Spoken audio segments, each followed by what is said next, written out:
최고전 탈무드를 통해 성장합니다. 탈무드 살롱. 네, 저는 질문과 토론을 좋아하는 휴네스의 문화인류학자 이민영이고요. 제 옆에는 오늘도 전문가 두 분이 나와 계십니다. 평생 유대인에 대해서 질문하고 계시는 유대인 전문가 홍익기 교수님. 예, 안녕하세요. 네, 그리고 평생 탈무드에 대해 토론하고 계신 탈무드 전문가 김정환 대표님. 네, 미스터 탈무드 김정환입니다. 반갑습니다. 네, 저는 질문하고 토론하는 거를 좋아하게 된 게 사실 어릴 때는 대화도 해본 적이 없고 토론도 해본 적이 없고요. 스페인에 가서 까미노 데 산티아고를 걸으면 이제 2달 동안 외국인들하고 같이 지냈는데 계속 물어보더라고요. 그래서 식사하면서 2시간, 4시간 와인 뭐 한 병 까고 2병 까면서 계속 질문과 토론.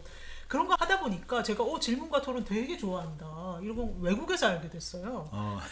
한국에서 살면서 해본 적이 없으니까 제가 이걸 좋아하는지 잘하는지 생각해 볼 시간조차가 없었던 거죠. 그래서 제가 살롱에 꽂히게 된 거예요. 그래서 저희가 하고 있는 살롱 문화. 예. 예. 네, 그래서 탈무드 살롱 이름도 짓게 됐는데요. 요즘에 그러고 보니까 한국에서 살롱 문화가 대세더라고요. 무슨 살롱 진짜 많아요. 아, 그래요? 예. 그래서 사람들이 질문과 토론에 대해서 좀 억눌려 있다가 이 유교 문화 속에서 젊은 사람들이 이제 외국도 가보고 외국의 그 여러 문화에 열리게 되면서 우리도 살롱처럼 해보고 싶다. 그래서 이렇게 대세가 된 게 아닌가 저희 생각입니다. 네. 유대인의 공부 문화는 왜 우수할까? 지난 시간에 저희가 얘기를 해봤는데요. 결국 질문을 이끌어내는 힘이다. 뭐 그런 얘기를 했죠. 네. 그러면서 이제 교수님이 하브루타가 중요하다. 이 말씀도 잠시 하셨는데 하브루타 전문가로서 하브루타가 뭔지 좀 설명 좀 해주시죠. 네, 하브루타는 유대인들의 고유의 그 탈무드 학습법이에요. 어허. 이거는 한국에서는 뭐 일반 교육에도 하지만 유대인들한테는 탈무드만 공부하는 방법입니다. 뭐 물론 토라도 공부할 때 쓰지만 탈무드를 전문적으로 배우는 예시바에서만 쓰이는 방법이다 이렇게 보시면 되고, 일반 대학교에서는요 안 써요. 네. 그래서 유대인들은 다 하브루타로 공부하는 것처럼 보이는데 정교인 유대인, 탈무드를 공부하는 유대인만 하브루타를 공부한다고 보시면 되고, 일반 학교에서는요 그냥 네. 질문 토론식 교육을 한다 이렇게 보시면 되는데, 한국에서는 2010년에 전성수 교수, 지금은 돌아가셨지만 그분하고 저하고 동시에 같이 한국에 소개를 했는데요. 그분은 교육학자라 하브루타에 대해서 이렇게 새롭게 정의를 내렸어요. 재정의를 하셨는데 뭐라 그랬냐면, 짝을 지어서 질문하고 대화 토론 논쟁하는 것, 이렇게 해서 그러니까 질문 토론 학습법이다 이렇게 소개를 했습니다. 그럼 그전에는 그런 정의가 없었어요? 하브루타는 원래 그 문자 그대로의 뜻은 공부하는 짝이에요. 영어로 하면 스터디 파트너 네. 정도. 그러니까 탈무드 배울 때 그 나하고 공부하는 짝을 하브루타라고 부릅니다. 명사네요. 예. 그런데 유대인들한테 하브루타 그러면은 하브루타 짝하고 대화 토론하면서 공부하는 방법 이렇게 알죠. 그렇기 때문에 유대인들은 이게 익숙합니다. 물론 어떤 교수님은 그 히브리대에서 내가 10년 공부했는데 하브루타 말 처음 들었다. 한국에서 하브루타 말 처음으로 들었대요. 근데 히브리대는 그 예시바가 아니거든요. 네네. 그러니까 하브루타 말이 쓰일 리가 없고 예시바에 가야 들을 수 있는 단어거든요. 저도 예시바 가봤으니까 알죠. 네. 이런 정의를 통해서 아까 다시 말씀드렸지만 질문 토론 학습법이다. 근데 한국에서는 이게 수업 시간에도 적용이 돼요. 네. 선생님의 지도하에서 학생들이 하브루타를 한단 말이죠. 그래서 교수 학습법이라고 보는 게 더 타당합니다. 그 이스라엘 예시바에서는 랍비의 수업 듣기 전에 한 2-3시간 미리 예습의 용도로서 쓰이는 것이 하브루타입니다. 일단 수업에 들어가면 하브루타 안 해요.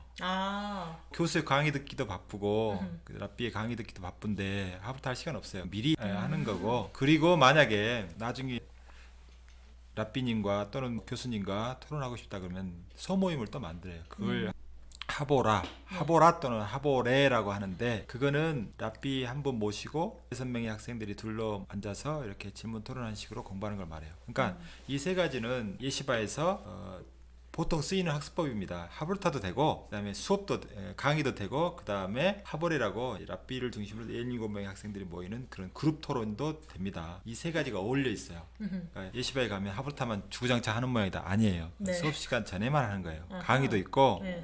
랍비의 토론도 있습니다. 착각이 없었으면 좋겠네요. 네. 그러면 이 하브루타라는 게 탈무드의 그 기원이 있나요? 잠언에 나와 있죠. 철이 날카롭게 하듯이. 그게 유대인들이 하브루타를 할 때 많이 근거로 되는 그 구절이에요. 그거보다 명확한 근거는 없는 거예요? 뭐 조금 더 상징적인데, 예. 한 형제가 쓰러져 있으면 다른 형제가 그걸 일으켜 세워지고, 그게 또 하브루타라고 하기도 하고, 또 하나는 조금 더 깊이 들어가면 째다까 할 때도 그 이야기해요. 잠언 11장 24-25절에 보면 오히려 나눠질수록 부유하게 된다 이렇게 이야기하거든요. 그것도 하브루타를 암시한다 이렇게 이야기해요. 그러면 잠언의 가장 오래된 근거가 있다는 말씀이신데 네. 잠언은 유대인의 토라는 아니잖아요. 맞나요? 유대인의 토라는 아니지만 토라를 넓게 보면 네. 구약 성경 전체를 토라라고 부르기도 해요. 하지만 네네. 이제 적게는 이제 모세오경만 이야기하지만 어떨 때는 이제 구약 전체를 이야기할 수도 있고, 그러니까 문맥에 따라서 어쩔 때는 모세오경만 이야기하는데, 그러니까 토라라고 하면 그냥 구약 성경으로 이때는 이해하시면 될 것 같아요.